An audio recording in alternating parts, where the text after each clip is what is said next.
No recuerdo el sonido exacto del disparo, pero sí el eco que dejó en mi pecho. Fue como si el aire se quebrara por dentro, como si todo el peso de los años reprimidos explotara en un segundo. El olor a pólvora, a madera húmeda y a perfume caro se mezcló en el ambiente.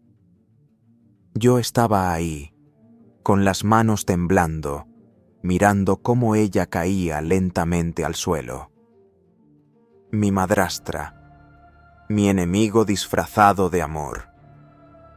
Me llamo Erasmo Córdoba, tengo 20 años, y estoy grabando esto porque ya no puedo seguir cargando con lo que hice, o con lo que me obligaron a hacer.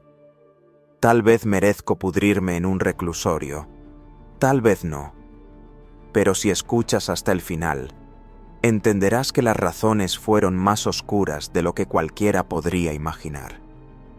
Todo empezó mucho antes del disparo, mucho antes del silencio. Empezó con una herencia escondida, una fortuna manchada de mentiras, sangre y ambición. Recuerdo mi infancia en la vieja casa de San Miguel del Rosario, un pueblo que olía a tierra mojada y leña quemada. Mi padre, Horacio Córdoba, era el hombre más temido y respetado del lugar, dueño de fincas, ganado y una empresa de transporte que cruzaba media región. Todos lo admiraban, pero yo sabía que detrás de su sonrisa había un monstruo. Era el tipo de hombre que no hablaba, ordenaba, que no pedía, exigía, y que no amaba, poseía. Mi madre, Isabela, era lo contrario.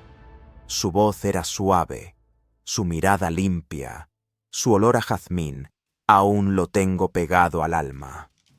Murió cuando yo tenía 9 años. Dijeron que fue un accidente automovilístico, pero jamás creí esa historia. Esa noche, mi padre llegó tarde, con la camisa manchada de algo que no quise mirar. Desde entonces, el silencio se volvió costumbre. Un año después, apareció Marta Luján, la mujer que cambió todo.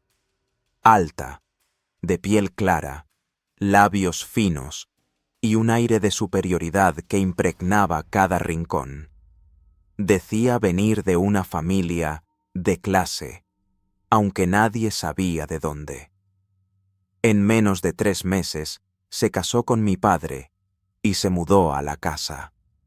A partir de entonces, mi mundo se llenó de gritos, castigos y mentiras. Marta tenía una sonrisa que cortaba como vidrio. Me trataba con desprecio, fingiendo cariño solo cuando mi padre estaba presente. En las noches, escuchaba cómo discutían por dinero.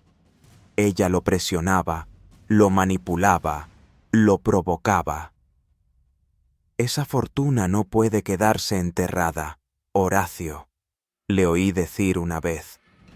Tu hijo no tiene por qué heredar algo que ni siquiera entiende. No entendía nada, pero sentía que hablaban de mí, de algo que me pertenecía y que ella quería quitarme. Con el tiempo, empecé a sospechar. En el desván de la casa encontré documentos viejos, una carta dirigida a mi madre con el sello de un notario. Decía algo sobre una propiedad en la costa, un terreno valorado en millones. Pero lo más importante era una cláusula. Si Isabela moría, la herencia pasaría directamente a su hijo, o sea, a mí. Esa noche no dormí. Sentí una mezcla de rabia y miedo. Comprendí por qué mi madre había muerto tan repentinamente. Comprendí por qué Marta había aparecido justo después. Y comprendí que mi padre, ese hombre que juraba protegerme, había sido parte del crimen. Desde entonces, mi vida se volvió una farsa. Sonrisas en los desayunos, miradas llenas de odio en las noches. Ella me vigilaba, revisaba mis cosas, Me hacía sentir pequeño, sucio, innecesario. A veces hablaba por teléfono con alguien que no conocía, bajando la voz, riendo de manera extraña. Está creciendo. Pronto lo resolveremos, decía. Yo fingía no escuchar, pero lo anotaba todo. A los 15 años ya tenía claro que debía huir o morir. Pero algo en mí cambió cuando encontré una grabadora vieja en el escritorio de mi padre. Dentro había una cinta con una conversación entre él y Marta. La escuché con las manos sudadas, el corazón retumbando. Si Erasmo llega a los 18, la herencia será suya, Marta. Ya no hay vuelta atrás. Entonces actúa antes. Yo no vine a este infierno para irme con las manos vacías. Ese día decidí que no iba a correr, que si la oscuridad me había elegido, entonces aprendería a verla de frente. Comencé a actuar, a fingir, a dejar que creyeran que era un niño torpe, distraído. Pero mientras tanto, observaba, registraba, memorizaba. Marta tenía un amante, un tipo que trabajaba con mi padre, Elías Robledo, un hombre nervioso, siempre oliendo a sudor y gasolina. Una noche los seguí hasta una cabaña a las afueras del pueblo. Vi sus cuerpos entrelazados a través de una ventana empañada. No sentí asco, sentí poder. Volví a casa y escribí todo en un cuaderno negro. Nombres, fechas, detalles. Si algo me pasaba, ese cuaderno sería mi arma póstuma. Un mes después, Marta intentó envenenarme. Lo supe porque el té que me sirvió tenía un sabor metálico y porque ella me observaba fijamente mientras bebía. Fingí tomarlo, esperé a que saliera de la habitación y lo vertí por la ventana.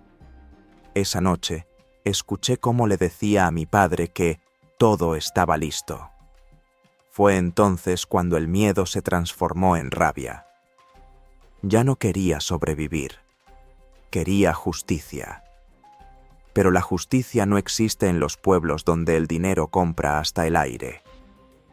Planeé todo durante semanas. Esperé el día en que mi padre se iría a una subasta en la capital y ella se quedaría sola. Tenía el arma, un viejo revólver que él guardaba en el escritorio. Había soñado tantas veces con ese momento que, cuando finalmente ocurrió, me pareció irreal. La noche anterior no dormí. La lluvia golpeaba los vidrios como si me advirtiera. Vi el reflejo de mi rostro en el espejo y no me reconocí. Ya no era un adolescente. Era la sombra de un niño que había perdido todo. Cuando llegó el amanecer, bajé las escaleras con la pistola escondida bajo el abrigo. El olor a café llenaba la cocina. Marta estaba de espaldas, con una bata de seda color vino. Me miró y sonrió. «Vas a despedirte de tu padre, Erasmo», dijo sin girarse del todo. «No. Esta vez, él no se despide de mí». Ella giró, confundida, y en ese instante el mundo se partió. No sé si fue el sonido del disparo o el grito que lanzó antes de caer, pero algo dentro de mí se rompió para siempre. El reloj marcaba las 7:10 de la mañana. Afuera, los perros ladraban. Adentro, el silencio pesaba más que el cuerpo que yacía frente a mí. Me quedé inmóvil, mirando sus ojos abiertos, el charco creciendo lentamente bajo su cabeza. No sentí placer. No sentí alivio. Solo una calma extraña, como si por fin todo tuviera sentido. Pero me equivoqué. Esa fue solo la primera mentira de mi redención. Cuando escuché los pasos acercarse por el corredor, ya sabía que era él, mi padre, Horacio Córdoba. Su voz rugió antes de aparecer en el umbral. ¿Qué hiciste, muchacho? ¿Qué hiciste, maldita sea? Su rostro era una mezcla de ira y espanto. Miró el cuerpo en el suelo, la pistola en mi mano, y por primera vez en mi vida lo vi temer. No por ella, por sí mismo. Intentó acercarse, pero retrocedí. Sentía el metal frío en los dedos, el temblor recorriendo mis brazos. Supe que debía mantener el control, que no podía mostrar debilidad. Ella me quería matar, dije, y mi voz sonó como la de otro. ¡Cállate!, gritó, golpeando la mesa con el puño. No sabes lo que acabas de hacer. No, no lo sabía. No del todo. Pero en ese instante, algo cambió entre nosotros. Ya no era su hijo. Era su espejo. Su reflejo roto. Mi padre se agachó junto al cuerpo de Marta. Su respiración era agitada, como si cargara años de mentiras sobre los hombros. Cuando levantó la mirada, me miró sin piedad. La mataste antes de que pudiera hacerlo yo, susurró. Pero no entiendes lo que desencadenaste. Esa frase me persiguió durante días. Horas después, la policía llegó. Todo estaba preparado. El arma, mis huellas, el cuerpo. Horacio habló por mí, manipulando los hechos con precisión quirúrgica. Dijo que fue un accidente, que Marta intentó atacarme y que, en defensa propia, el disparo se escapó. Nadie dudó. Todos conocían la influencia de mi padre en el pueblo. En menos de 24 horas, el caso fue cerrado. Accidente doméstico, decía el informe, pero el verdadero infierno apenas comenzaba. Después del entierro, la casa se volvió más fría, más vacía. Los sirvientes evitaban mirarme. El sonido del viento filtrándose por las ventanas me mantenía despierto, y cada noche soñaba con ella, con su bata color vino manchada de sangre, con su perfume mezclado con pólvora. Un día, mi padre me llamó a su estudio. Me hizo sentar frente a él, encendió un puro y comenzó a hablar como si dictara sentencia. Erasmo, lo que hiciste no puede repetirse. A veces, los hombres debemos tomar decisiones que otros no entenderán. Lo importante es mantener la boca cerrada. ¿Por qué no llamaste a la policía de inmediato?, le pregunté, con el nudo en la garganta. Porque no había necesidad, dijo, exhalando el humo. Marta no era lo que parecía. Ella sabía algo, algo que no debía salir a la luz. ¿La herencia?, pregunté. Sus ojos se endurecieron. Me observó largo rato, en silencio. Luego sonrió con una calma que me heló la sangre.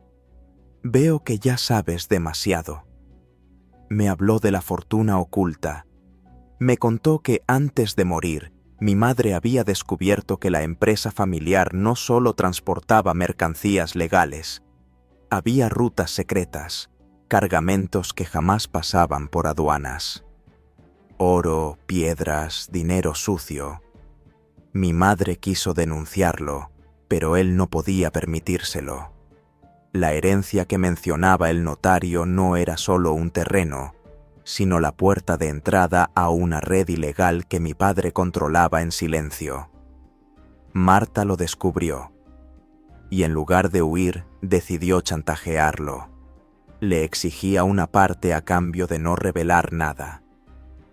Por eso se casó con él, por eso fingía amor. Por eso su muerte no lo había tomado por sorpresa. Mi padre no era un hombre herido por la pérdida.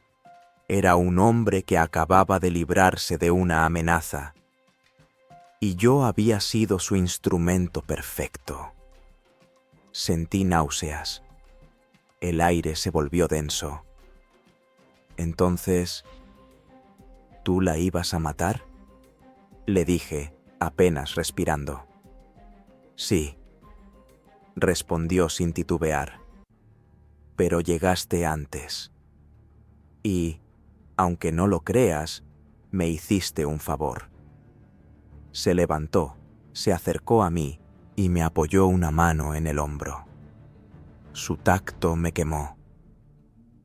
De ahora en adelante, nada de lo que escuches o veas sale de esta casa. Si hablas, te borro del mapa. Desde ese día, ya no dormí en paz. Cada crujido me sobresaltaba, cada sombra me parecía su cómplice. Sabía que no tardaría en eliminarme. Yo era el último eslabón de un secreto demasiado grande. Pasaron semanas en un silencio insoportable, pero algo dentro de mí se resistía a desaparecer. Comencé a investigar por mi cuenta, a buscar lo que Marta sabía. En su habitación, detrás del tocador, encontré una caja pequeña. Dentro había papeles, fotografías y una memoria USB. Esa memoria lo cambiaba todo. Contenía grabaciones, contratos, copias de facturas falsas y registros de envíos ilegales. Marta lo había guardado todo como seguro. Una prueba para chantajear a mi padre si alguna vez él la traicionaba. Ella sabía que estaba jugando con fuego y por eso había preparado su salida, pero nunca imaginó que su verdugo sería yo. En uno de los archivos había un video. Ella hablaba directamente a la cámara, con el rostro tenso, los ojos hinchados. Si estás viendo esto, Horacio, es porque decidiste eliminarme, pero no soy tan tonta como crees. Si algo me pasa, el chico sabrá la verdad. El chico. Yo. Mi cuerpo se estremeció. La memoria había estado esperando por mí. Desde entonces, supe que debía terminar lo que ella empezó, desenmascararlo. Pasé días planeando, grabando sus conversaciones, copiando documentos. Fingía obediencia, pero por dentro hervía. La casa se había convertido en un tablero de ajedrez y yo ya no era el peón. Una noche, Horacio salió a reunirse con sus socios. Aproveché para registrar su despacho. En el fondo de un cajón encontré un sobre con mi nombre. Adentro había una carta, escrita con su puño y letra. Erasmo, si estás leyendo esto, es porque no confío en ti. Siempre fuiste débil, sentimental, como tu madre. Si intentas traicionarme, te haré pagar. Recuerda, los Córdoba no se arrepienten. Se imponen. Sentí un calor subiendo por mi pecho. La rabia se mezcló con algo más. Asco.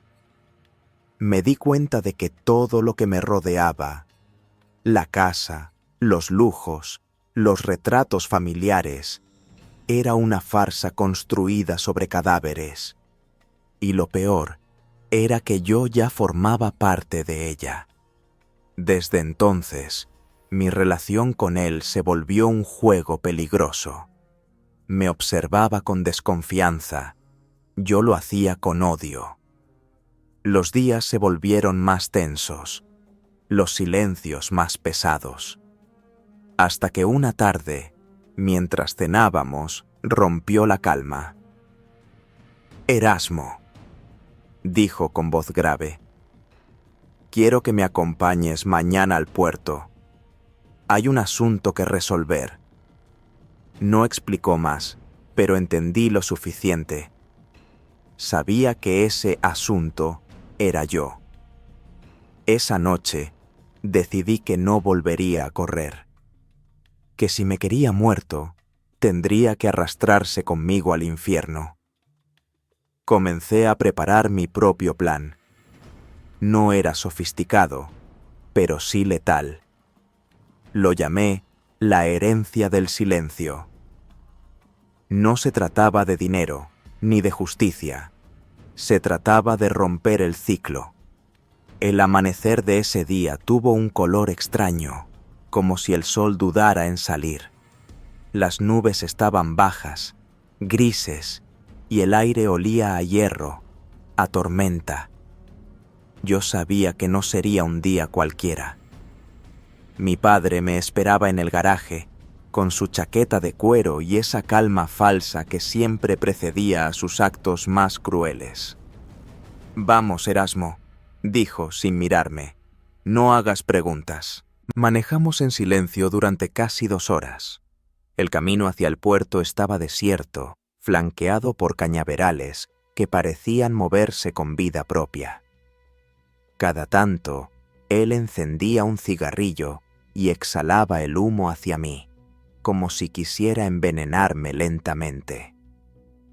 «¿Sabes?», dijo de pronto, con voz serena.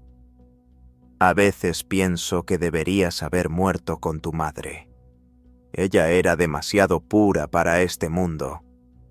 Tú, en cambio, siempre fuiste un recordatorio de sus errores».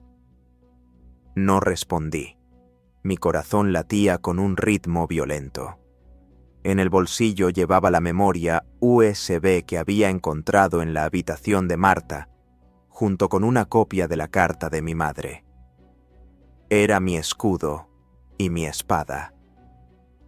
Llegamos al muelle. El mar estaba agitado, como si adivinara lo que iba a pasar. Había un barco viejo amarrado al final del muelle. Mi padre se detuvo, bajó del coche y me ordenó seguirlo. «¿Qué hacemos aquí?», pregunté, fingiendo ingenuidad. «Entregar algo», respondió sin girarse. «Después, hablaremos de tu futuro». Caminamos hasta la cubierta. 2 hombres nos esperaban, uno alto y corpulento, otro delgado, con el rostro cubierto por una gorra. Reconocí su voz al instante. Era Elías Robledo, el amante de Marta. «Así que este es el chico», dijo con una sonrisa sucia. «Pensé que ya te habías deshecho de él, Horacio». Mi padre lo fulminó con la mirada. Eso estaba en los planes, pero cambió el juego. Entonces lo entendí. Ellos también sabían de la herencia. Robledo y Marta no habían sido solo amantes, habían sido cómplices. Ella había planeado quedarse con una parte de la fortuna, pero él decidió traicionarla antes. Por eso, le había contado todo a mi padre, a cambio de dinero y poder. Mi cuerpo entero se tensó. Los 3 hablaban como si yo fuera un paquete, una carga molesta. «¿Y el dinero?», preguntó Elías. «Lo tendrás cuando termine el trabajo», respondió mi padre, sacando algo del bolsillo. Vi el brillo del arma, una pequeña pistola plateada. No pensé, solo actué. Me lancé hacia un costado. El primer disparo silbó cerca de mi oído. El sonido del mar se mezcló con el eco del metal. Corrí, tropecé, caí sobre unas cuerdas húmedas. Elías gritó algo. Mi padre respondió con un disparo seco. El aire se llenó de olor a sal, sudor y muerte. Cuando levanté la vista, Elías yacía en el suelo, una mancha oscura extendiéndose bajo su pecho. Mi padre, jadeante, me apuntaba con el arma. «Te di todo, Erasmo, todo», dijo, con los dientes apretados. «Pero decidiste ser débil, igual que tu madre». «Tú la mataste», grité, con la garganta ardiendo. «No fue un accidente, ¿verdad?» Él sonrió, como quien se quita una máscara. «Claro que no. Nadie puede denunciar lo que no puede respirar». Sus palabras me atravesaron como un cuchillo. Todo encajó. La noche del accidente, las manchas en su camisa, su serenidad tras el funeral. Mi madre había descubierto la verdad y él la había silenciado. Y yo había heredado esa maldición. «Te equivocas en algo, padre», dije, sacando la memoria de mi bolsillo. «Yo también aprendí a mentir». Su mirada cambió. Una chispa de duda, apenas un segundo, y fue suficiente. Me lancé sobre él, forcejeamos. El arma se disparó varias veces, el estruendo rebotó en el muelle como un eco interminable. Sentí el impacto en el hombro, el ardor quemándome la piel, pero no solté. Lo empujé con toda la fuerza que tenía. Él tropezó hacia atrás, tambaleándose, hasta que su cuerpo cayó por la borda. Un golpe sordo, un grito ahogado, y luego el mar lo engulló. El silencio volvió, espeso, absoluto. Me quedé allí, temblando, respirando con dificultad. El agua salpicaba mis zapatos. La pistola flotaba a unos metros, pero no me atreví a tocarla. Pasaron minutos, tal vez horas. No recuerdo bien. Lo único que sé es que, al regresar a la casa, el cielo empezaba a despejarse. Un rayo de sol se coló por la ventana del estudio, iluminando los retratos familiares colgados en la pared.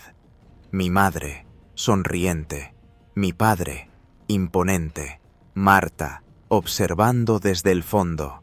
Todos muertos, pero todos presentes. Me desplomé en el sillón y miré la memoria USB en mi mano. En ese pequeño pedazo de plástico estaba todo lo que había destruido a mi familia. La evidencia de los negocios ilegales, los chantajes, las muertes. El legado de los Córdoba. Pude haberlo entregado a la policía. Pude haber denunciado todo. Pero no lo hice. No todavía. Durante semanas fingí normalidad. Nadie sospechó. Dijeron que Horacio Córdoba había desaparecido en el mar tras un accidente. Nadie lloró su pérdida. El negocio pasó a manos de un administrador. Yo heredé la casa, las propiedades y un nombre maldito. Hoy tengo 17 años y medio. Nadie sabe la verdad. Nadie, excepto tú que estás escuchando esto. ¿Sabes lo que es vivir con un fantasma? No el de los muertos, sino el tuyo propio. El de tus decisiones. El eco de los disparos que se repiten cada noche en tu cabeza. A veces me pregunto si valió la pena, si todo este silencio, esta culpa, este vacío eran necesarios para liberarme. Y cada vez que miro el mar, creo ver su rostro reflejado entre las olas, recordándome que nada se hereda limpio cuando la sangre está en los cimientos. He pensado muchas veces en destruir la memoria, en quemar los papeles, en olvidar. Pero algo dentro de mí me lo impide. Tal vez porque, si lo hago, todo lo que sufrí habrá sido en vano. Tal vez porque aún necesito que el mundo sepa quién fue Horacio Córdoba. ¿Y quién fui yo? Porque sí, yo maté a Marta. Pero él me hizo hacerlo. Me moldeó con sus mentiras, me crió con su violencia, me empujó a ser su reemplazo. Cuando jalé el gatillo aquella mañana, no maté solo a una mujer. Maté la última sombra de inocencia que quedaba en mí. Ahora entiendo por qué la herencia era oculta. No eran solo bienes o dinero. Era un legado de oscuridad, de poder construido sobre el dolor. Lo que me tocaba recibir no era fortuna, sino condena. Y esa condena la cumplo cada día, en silencio. No sé si algún día tendré el valor de entregar la evidencia. Tal vez sí. Tal vez cuando termine de contar esta historia y tú la compartas. Porque hay verdades que solo pesan si alguien más las escucha. Así que, si has llegado hasta aquí, quiero pedirte algo. No dejes que esta historia se hunda conmigo. Dale voz. Comenta lo que piensas. Compártela para que el nombre Córdoba no se borre sin justicia. Y suscríbete, porque aún quedan secretos que no me atrevo a confesar.